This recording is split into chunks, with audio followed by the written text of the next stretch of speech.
आज जो तुमच्याकडे समोर आलोय तो फक्त एवढ्यासाठीच आलोय, कान बंद ठेवू नका, डोळे बंद ठेवू नका. आपल्या आजूबाजूला काय नक्की चालू आहे याच्यावर तुमचं बारीक लक्ष असलं पाहिजे. खास करून माझ्या तरुणींना आणि तरुणांना मी सांगेन की काय चालू आहे रायगड जिल्ह्यामध्ये याच्यावर लक्ष ठेवा.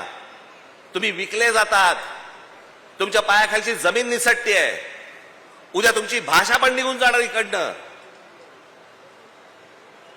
आणि मग नंतर कालांतराने, मी नेहमी सांगत होतो, कालांतराने पश्चातापाचा हात फक्त कपाळावरती मारत बसावा लागेल तुम्हाला.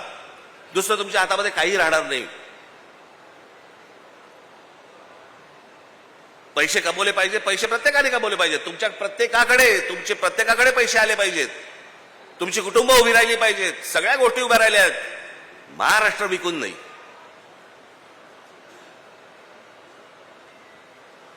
आज बाहेरच्या राज्यांमध्ये आपल्याबद्दलची काय बोलले जातं माहितीये? अत्यंत लाज वाटते मला, लाज. हे कोण आहेत लोक म्हणे? परचेसेबल कम्युनिटी, विकत येणारी माणसं, विकत घेता येणारी माणसं. ही आपली प्रतिमा आहे. मी जे सतत सांगत आलो, अरे 1400 वर्ष राज्य केलेला हा महाराष्ट्र या हिंद प्रांतावरती, तो विकला जातो. तो बिकाऊ आहे. त्यातली माणसं विकली जातात. आपलं सगळं जमीन बिमीन, सगळं भाषा भिषा, सगळ्या गोष्टी सोडून द्यायला तयार होतो. असा आपण आपला महाराष्ट्र आहे. कशासाठी पुतळे ठेवायचे शिवाजी महाराजांचे? डेकोरेशन म्हणून. या गोष्टी शिकवल्या या माणसाने आम्हाला.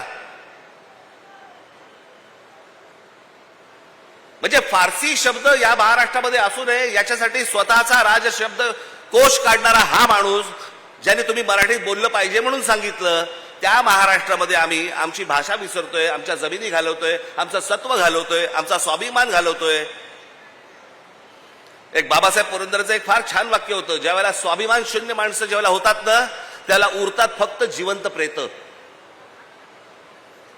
तुम्ही जिवंत प्रेतांसारखे असता कामा नाहीत. हा महाराष्ट्र आहे. देशाला दिशा देणारा महाराष्ट्र आहे. त्याची स्वतःची दशा होता कामा नये. तुम्ही जिवंत असलं पाहिजेत.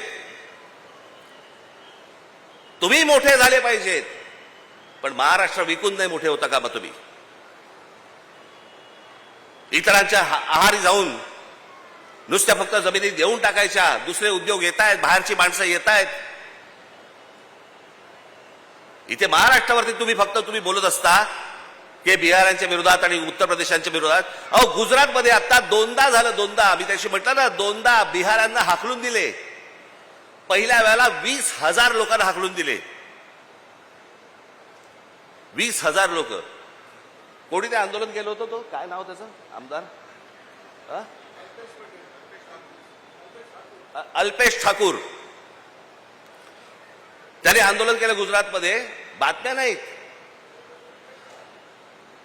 बिहारी लोकांना हाकलून दिले. जवळपास 20,000 लोकांना हाकलून दिले. त्या अल्पेश ठाकूरला नंतर भारतीय जनता पक्षामध्ये घेतलं गेलं आणि त्याच्यानंतर त्या अल्पेश ठाकूरला गुजरातमध्ये त्याला आमदार केलं गेलं. म्हणजे 20,000 बिहारांना हाकलून देणाऱ्या माणसाला गुजरातमध्ये जर समजा सत्कार होतो, मग जेव्हा राज ठाकरे बोलतो तो संकुचित देशद्रोही कसा असतो? आत्ता पण परत बिहारांना हाकलून दिले. म्हणजे आपापली राज्य कशी व्यवस्थित ठेवतात बघा. आणि आमच्या राज्यामध्येच फक्त हे गोंधळ घालायला येत आहेत की तुम्ही हिंदी शिकली पाहिजे, बाहेरच्या राज्यातल्या लोकांना घेतलं पाहिजे. या सगळ्या गोष्टी आत्ता सुरू आहेत. माझी तुम्हाला सगळ्यांना विनंती आहे, मी ज्याला इथे सभा घेईन त्याला मी बाकीच्या इतर सगळ्या गोष्टी बोलीनच. परंतु आजच्या या जयंतरावांच्या आमंत्रणाच्या निमित्ताने, तुमच्या पक्षाच्या वर्धापन दिनाच्या निमित्ताने मला तुमच्यासमोर येता आलं. 2 शब्द तुमच्यासमोर मला बोलता आले. माझी तुम्हाला सगळ्यांना विनंती, हात जोडून विनंती आहे की जागे राहा, कान उघडे ठेवा, डोळे उघडे ठेवा, सतर्क राहा. आपला महाराष्ट्र विकला जाऊ देऊ नका, एवढीच फक्त विनंती करतो आणि आपल्या सर्वांची मी रजा घेतो. धन्यवाद. जय हिंद, जय महाराष्ट्र. आता isakal.com आहे देशातील नंबर 1 ची मराठी न्यूज वेबसाईट. प्रत्येक अपडेटसाठी isakal.com ला नक्की भेट द्या.